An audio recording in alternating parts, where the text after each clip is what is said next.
नमस्कार बच्चों। हमने पिछले वाले लेक्चर में उत्तर व्यवहारवादी अवधारणा, उसके उदय के कारण पर चर्चा की थी। इसी कड़ी को आगे बढ़ाते हुए हम आज के इस वीडियो में उत्तर व्यवहारवाद की मान्यताओं अथवा आधारभूत लक्षण यानी कि सैलेंट फीचर्स ऑफ पोस्ट बिहेवियरिज्म पर चर्चा करेंगे। उत्तर व्यवहारवाद की मान्यताएं यानी कि सैलेंट फीचर्स ऑफ पोस्ट बिहेवियरिज्म। उत्तर व्यवहारवाद की कमियों को दूर करने का प्रयास है। यह व्यवहारवाद का अगला चरण और सुधार आंदोलन है। उत्तर व्यवहारवाद के बारे में डेविड ईस्टन का कहना है कि यह एक दो नारों वाली क्रांति है जिसमें कि प्रासंगिकता और कर्म को शामिल किया जा सकता है। इसलिए राजनीति विज्ञान को वर्तमान समस्याओं के साथ अपनी संगति और प्रासंगिकता स्थापित करनी चाहिए। उत्तर व्यवहारवाद में व्यवहारवाद और शास्त्रीय विचार दोनों का ही समावेश किया गया है। ईस्टन के अनुसार उत्तर व्यवहारवाद की 7 प्रमुख मान्यताएं हैं जिनका के उल्लेख इस प्रकार से किया गया है, जिसमें से पहली है प्रविधि से पूर्व सार यानी कि substance must come before technique. उत्तर व्यवहारवादियों के अनुसार राजनीतिक अनुसंधान में तकनीक का उतना महत्व नहीं है जितना कि सार तत्व का है।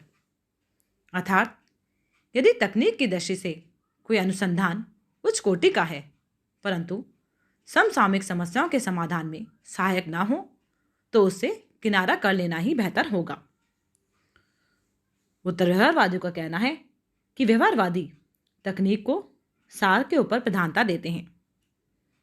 उत्तर व्यवहारवादी मानते हैं कि प्राय तथ्य और तकनीक दोनों का साथ साथ प्रयोग किया जाना चाहिए और ऐसा संभव भी है। तथ्यों को बलि चढ़ाकर व्यवहारवादी प्राय तकनीक के पीछे भागते रहे हैं, जबकि उत्तर व्यवहारवादी कहते हैं कि अनुसंधान के लिए परिष्कृत उपकरणों का विकास करना उपयोगी है, परंतु उससे भी अधिक महत्वपूर्ण बात वह उद्देश्य है जिसके लिए उन उपकरणों को प्रयोग में लाया जा रहा है। दूसरी जो उत्तर व्यवहारवाद की मान्यता है वह है सामाजिक परिवर्तन पर बल यानी कि एम्फेसिस ऑन सोशल चेंज। व्यवहारवाद में मामूली परिवर्तनों से संबंधित रूढ़िवादी विचारधारा छिपी हुई है। उत्तर व्यवहारवाद व्यापक मूल्यों के संदर्भ में परिवर्तन का समर्थन करता है। उत्तर व्यवहारवादियों का मानना है कि जाने अनजाने व्यवहारवादी परिवर्तन विरोधी यानी कि रूढ़िवादी हो जाते हैं। परिवर्तन विरोध व्यवहारवाद के प्रणाली शास्त्र और तकनीक में निहित है। व्यवहारवादी तथ्यों के वर्णन और विश्लेषण तक अपने को सीमित रखता है।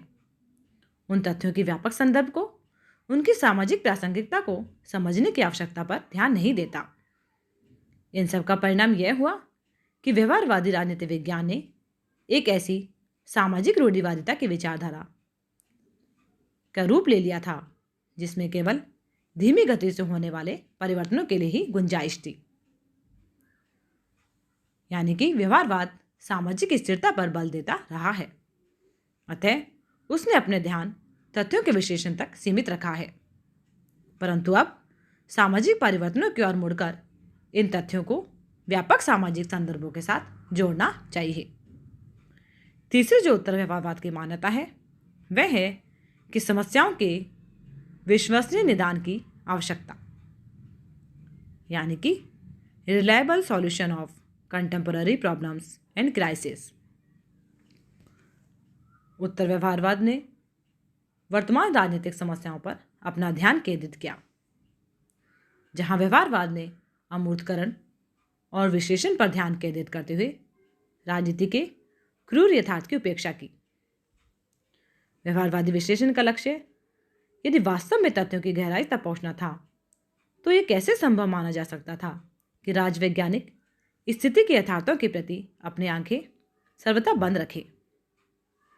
अणुबम का भय, बढ़ती हुई जनसंख्या, दूषित वातावरण के खतरे, राष्ट्रीय वे अंतर्राष्ट्रीय स्तर पर एक और भयंकर गरीबी तथा दूसरी ओर विपुल संपन्नता का सहअस्तित्व आदि ऐसे संकट थे जिनका कि यदि तत्कालीन उपचार नहीं किया जाता तो सारी मानवता का विनाश हो सकता है।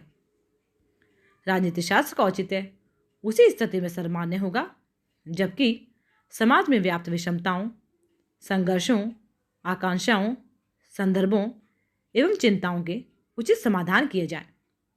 इसलिए व्यवहारवाद पर यह आक्षेप है कि उसकी शोध वस्तु स्थिति से असंबद्ध होती है।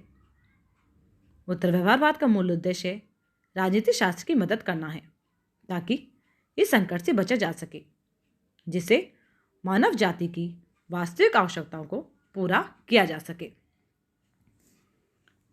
इसी प्रकार से उत्तर व्यवहारवाद की जो चौथी मान्यता है वह है मूल्यों की महत्वपूर्ण भूमिका या मूल्यों के महत्व पर बल।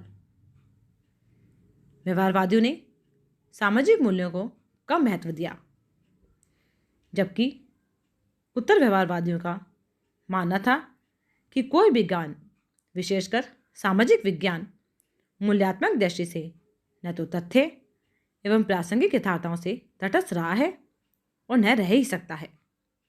अतः व्यवहारवादियों को चाहिए कि अपने ज्ञान की सीमाएं पहचानने के लिए उन आधारभूत मूल्यों को पहचानें जिस पर कि वह ज्ञान टिका हुआ है। व्यवहारवादियों ने मूल्यों के महत्व को सर्वथा अस्वीकार न करते हुए भी विज्ञानवाद और मूल्य निरपेक्ष दृष्टिकोण पर इतना जोर दिया था कि व्यवहारिक दृष्टि से मूल्यों को सर्वथा उपेक्षणीय मान लिया था। इस स्थिति ने राजनीति विज्ञान को नीरस बना दिया। वस्तुतः मूल्यों की आधारशिला पर ही ज्ञान की इमारत खड़ी की जा सकती थी और मूल्यों को यदि ज्ञान प्रेरक शक्ति न माना जाए तो सदा ही यह खतरा रहता है कि ज्ञान को गलत उद्देश्य के लिए काम में लाया जाएगा। राजनीति में मूल्यों का बहुत अधिक महत्व है और वैज्ञानिकता के नाम पर राजनीतिक अध्ययन से मूल्यों को बहिष्कृत नहीं किया जा सकता। अतः उत्तर व्यवहारवादियों ने मूल्यों की निर्णायक भूमिका को स्वीकार किया है। वे इस बात पर बल देते हैं कि यदि ज्ञान को सही प्रयोजन के लिए काम में लाना है तो मूल्यों को उनकी केंद्रीय स्थिति प्रदान करनी होगी। पांचवा जो उत्तर व्यवहारवाद का लक्षण या मान्यता है वह है बुद्धिजीवियों की भूमिका यानी कि intellectuals had a role to play. यानी कि उत्तर व्यवहारवाद राजनीतिक वैज्ञानिकों से यह मांग करता है कि बुद्धिजीवी होने के नाते उन्हें समाज में बड़ा काम करना है। मानव मूल्य की रक्षा करना उसका विशेष दायित्व है। उत्तर व्यवहारवादियों ने एक सामाजिक उत्तरदायित्व की बात कही। उनका मानना था कि केवल एक तकनीकविद और यंत्रविद बनकर समाज का कल्याण नहीं हो सकता। इसके लिए सामाजिक समस्याओं के परिप्रेक्ष्य में जाना आवश्यक है। नेक्स्ट जो इसका लक्षण या मान्यता है वह है कर्मनिष्ठ विज्ञान यानी कि एक्शन साइंस। इसे हम इस प्रकार से देख सकते हैं कि ईस्टर्न का मानना था कि बुद्धिजीवी यदि अपने को सामाजिक समस्याओं से संबद्ध मान ले तो क्रियाशीलता से अलग कर पाना मुश्किल हो जाएगा। ईस्टर्न के शब्दों में जानने का अर्थ है कार्य करने का उत्तरदायित्व अपने हाथों में लेना और कार्यरत होने का अर्थ है समाज के पुनर्निर्माण में अपने को लगा देना। उत्तर व्यवहारवादियों की मुख्य मांग है चिंतामुख ज्ञान के स्थान पर क्रियाशील ज्ञान होना चाहिए। इसी प्रकार से इसकी जो नेक्स्ट मान्यता या लक्षण है वह है व्यवसाय का राजनीतिकरण। यानी कि ईस्टर्न ने कहा था कि एक बार यह मान लेने के बाद कि समाज में बुद्धिजीवियों की एक महत्वपूर्ण निर्णयात्मक भूमिका है और यह भूमिका समाज के लिए समुचित उद्देश्यों को निर्धारित करने और समाज के इन उद्देश्यों की दिशा में प्रेरित करने की है। इसे इस निष्कर्ष पर पहुंचना अनिवार्य हो जाता है कि सभी धंधों का राजनीतिकरण वांछनीय है। संक्षेप में उत्तर व्यवहारवाद ने व्यवहारवाद की उपलब्धियों को समेकित करके उसके विकास की नई दिशा का संकेत दिया ताकि वह सामाजिक पुनर्निर्माण में सहायक हो सके। इसने अनुभवमूलक उपागम के विकसित रूप को मानकीय उपागम के साथ जोड़ने की कोशिश की। सामाजिक संकट के संदर्भ में राजनीतिक अध्ययन को अधिक प्रासंगिक बनाने की चेष्टा की गई है। क्रियाशीलता का आह्वान निश्चित रूप से नए पहलू के रूप में सामने आता। तकनीक की तुलना में सार को वरीयता देकर ईस्टर्न कहते हैं कि राजनीतिक गत्यात्मकता को सभी चीज़ों से काटकर और संक्षेप में नहीं आंका जा सकता है।